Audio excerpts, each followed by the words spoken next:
اسی سوال سے بولے کہ خدا تعالیٰ کی ایک صفت متکبر جی ہے، ٹھیک ہے، یہ تو انسان کو حالانکہ انسان کو تکبر سے روکا گیا ہے. روکا گیا جی.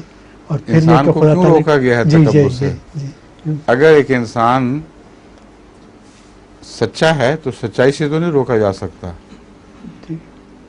لیکن اگر انسان اپنی حقیقت پر غور کرے تو اس میں بڑائی ہے ہی نہیں، صرف اللہ کی ذات میں بڑائی ہے. تو جو چیز تم سے تمہاری ہے نہیں تم وہ بن کے دکھاؤ تو اس میں ایک جھوٹ کا پہلو ہے، ایک ریا کا اور دھوکے کا پہلو ہے. اللہ تعالیٰ ہے بڑا، وہ اپنے آپ کو بڑا کیوں نہ سمجھے؟ اگر وہ بڑا نہ سمجھے تو اس کے نتیجے میں خدا تعالیٰ کی دوسری صفات پر حملہ ہوتا ہے. اس لیے متکبر کا مطلب ہے جس سے اپنی بڑائی کا احساس ہے پورا.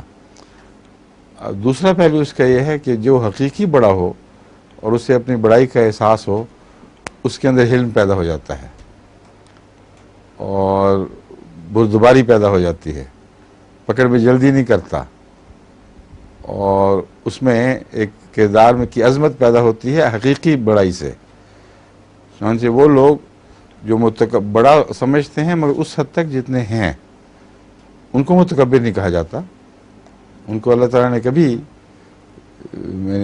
ایسے ناپسندیدگی کے اظہار سے یاد نہیں کیا، لیکن اس لیے کہ وہ بڑائی کا احساس جو سچا ہو وہ تکبر کی بجائے عجز پیدا کرتا ہے اور جھکاؤ پیدا کرتا ہے. اب بچوں کے مقابل پر آپ کتنے زیادہ طاقتور ہوتے ہیں اور آپ کا طاقت کا جو احساس ہے یہ تکبر نہیں ہے، لیکن یہ برائی میں بھی نہیں بدلتا اگر آپ اچھے انسان ہیں. اگر طاقت کا احساس ظلم کے ساتھ مل جائے تو بچوں پر بھی لوگ ظلم کر جاتے ہیں، اور اگر طاقت کا احساس سچا ہو اور دوسری صفات حسنہ موجود ہوں تو انسان بچے کے لیے نیچے گر جاتا ہے، اس کے ساتھ کھیلتے ہوئے وہ آپ چت لیٹ جاتا ہے، اس بچہ سمجھتا ہے کہ میں جیت گیا. تو یہ ساری چیزیں جو حقیقی احساسات پر مبنی ہوں، فرضی احساسات پر نہیں، وہ ہر برتن میں اپنا اپنا رنگ دکھاتی ہیں. ایسا شخص جس کی دوسری صفات حسنہ اس کے گرد، اس کے احساس برتری کے گرد لپٹی ہوں، وہ اسے بہت اچھا بھی پیش کر سکتی ہیں، اور وہ اگر بری ہوں تو وہ غلط بھی پیش کر سکتی ہیں. اور عام طور پر جو بری صفات والا احساس ہے اس میں مبالغہ بھی ہو جاتا ہے ضرور، اور واقعتاً وہ پھر تکبر آ جاتا ہے اس میں. جو چھوٹوں سے برا سلوک ہے جو نہیں پسند نہیں. ہاں تو یہ باریک باریک فرق ہیں صفات کے ایک دوسرے سے. جب یہ جو آدمی اس سے کہتا ہے کہ اسے اپنے اوپر خدا تعالیٰ کہتے ہیں کہ میرے رنگ میں رنگین ہو کے، ٹھیک ہے، تو یہ پھر وہ تکبر اس رنگ میں نہیں، اس میں تنزیہی صفات ہیں.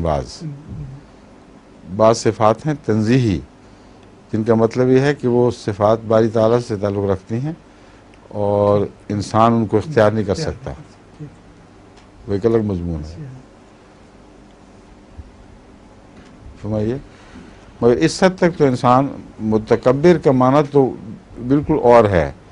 کبر کا احساس کہ میں بڑا ہوں یہ تکبر نہیں ہے، یہ میں بتانا چاہتا ہوں. کیونکہ رسول اللہ صلی اللہ علیہ وسلم فرماتے ہیں کہ مجھے اللہ تعالیٰ نے یہ صفات عطا فرمائی، میں خاتم ہوں، میں حاشر ہوں، میں فاں ہوں.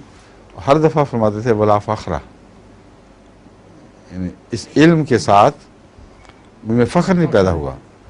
بس فخر کا پیدا نہ ہونا بتا رہا ہے کہ متکبر نہ بنے. فخر اور تکبر کٹھے چلتے ہیں.